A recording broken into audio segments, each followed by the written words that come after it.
This year marks 20th anniversary of the biggest enlargement in the European Union history. For the 10 new member states, joining the European Union has been a powerful engine for prosperity. For the European Union, it was an obligation to answer the call of history. Back then, we thought of it as the definitive rise of democracies. The European Union accession was then, as it is now, a key driver of security, peace, stability, and prosperity in Europe. Today, war is back in Europe, with Russia's war of aggression against Ukraine.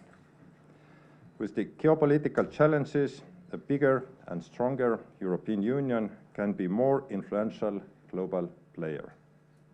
The next wave of enlargement is once again a date with a geopolitical imperative.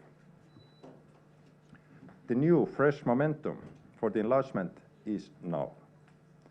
Recently, we opened negotiations with neighboring Albania on the fundamentals. After many years of hard work, Albania is making strides towards the European Union. We link it with what we can call the facilitator, progressive integration into the EU single market. And here comes the growth plan, a tool to integrate you as much as possible into the market. Once you adopt reforms and align with the EU legislation based on the agreed reform agenda, we will provide financial tools to support Kosovo's European integration. But the new enlargement momentum is not enough in itself. All our Western Balkan partners, including Kosovo, have a big job to do, make the reforms and to solve bilateral issues. It is necessary to embrace EU values and align with the common foreign and security policy. And I'm very grateful that Kosovo continues to do it, so even on voluntary basis. This shows your commitment to the European Union. And the European Union shows its commitment to you through our close political cooperation and financial assistance. There is an evident push for enlargement, and Kosovo should implement the reforms to be ready when the time comes. The rule of law, fundamental rights, public administration reform, and the economic criteria constitute what we call the fundamentals of the accession process. Progress here is essential. How well has Kosovo done so far? On a positive side, the new electoral legal framework provides a conducive environment for the organization of democratic elections.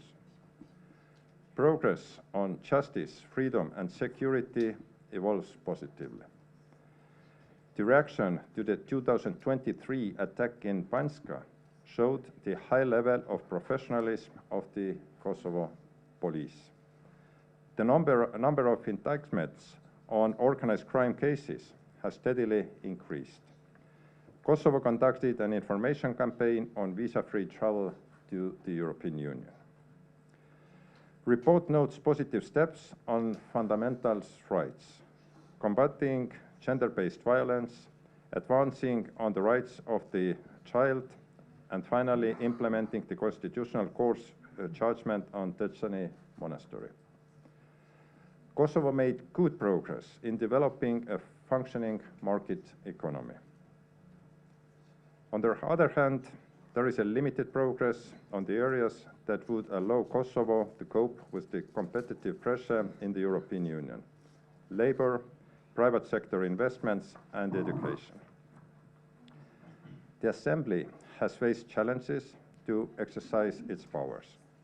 With a complex process as enlargement, all parties must put their differences aside to adopt the EU-related laws if they are truly committed to the EU integration.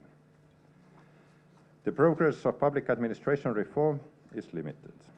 Kosovo needs public administration capable of implementing the EU legislation. Improving the judiciary's quality and efficiency in line with the EU standards is also a priority. Kosovo made limited progress to improve the functioning of the judiciary and to step up the fight against corruption. Kosovo achieved higher clearance rate and managed to reduce the backlog in civil cases. Yet, challenges to jointly design and implement justice reforms in the line with the joint statement of commitment hampering these efforts. As Kosovo notes a greater number of final court decisions and convictions on high-level corruption cases, to sustain those, it shall strengthen the use of anti-corruption tools. Better alignment with the European standards would result in simplified trade and transport arrangements and custom procedures. Freedom of movement of goods and quality of agricultural products would give the consumers access to a wider choice of safe products and more economic opportunities to businesses. It is essential to prepare for the internal market. Kosovo made progress on competitiveness and inclusive growth, particularly on social policy and employment. It is already moderately prepared in economic and monetary policy, enterprise policy, and customs. On the green agenda, there were some advances in transport policy and energy. Environment still notes only limited progress.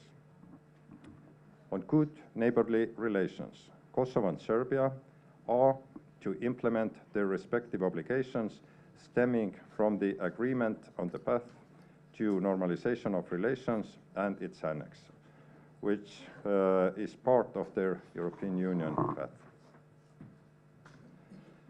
The additional challenge for Kosovo are the EU measures in place. The High Representative, Josep Borell, recommended lifting those measures, and the discussions continue in the Council. We trust that Kosovo takes the necessary actions for the Member States to jointly agree to lift them to be able to fully embrace the opportunities of this momentum. In the end, the reforms are to improve the lives of people.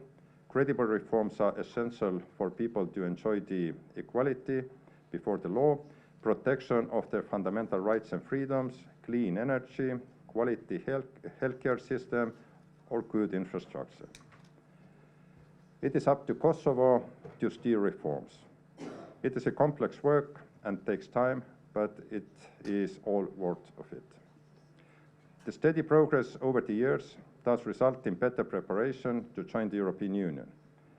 Good examples this year are the justice, freedom and security, fight against organized crime, existence of functioning economy, social policy and employment, and food safety. At the same time, Kosovo needs to step up its efforts to judiciary, fight against corruption, consumer and health protection, and environment. The integration process requires commitment and hard work. We do see your desire, will, and strategic intention to become part of the European Union family. The historic opportunity to bind your future in the European Union is open.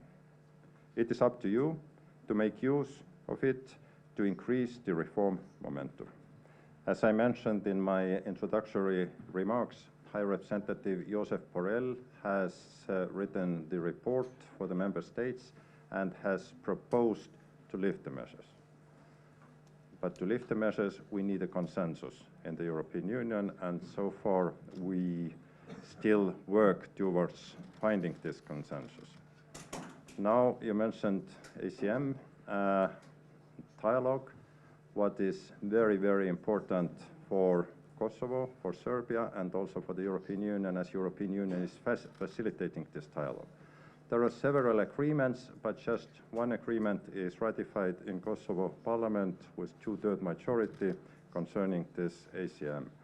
And pacta sunt servanda, so that we hope very much that this work continues, and we continue to work with the government here and also with the member states, because the member states have to be convinced that now this is the right moment to lift the measures. EU is functioning in all the countries in Western Balkans which want to join the European Union in the way that we want to know everything what is happening here, so that somehow we are functioning like an X-ray. We need to know what's happening, and then the product, what we see and what we hear, is presented today in this country's report. We do it here in Kosovo, and we do it also in the neighboring country. Now, your concrete question, why the measures are not introduced in case of Serbia. I mean, like for lifting the measures, consensus is needed. Also, for introduction of the measures, the consensus of all 27 member states is needed. Thank you.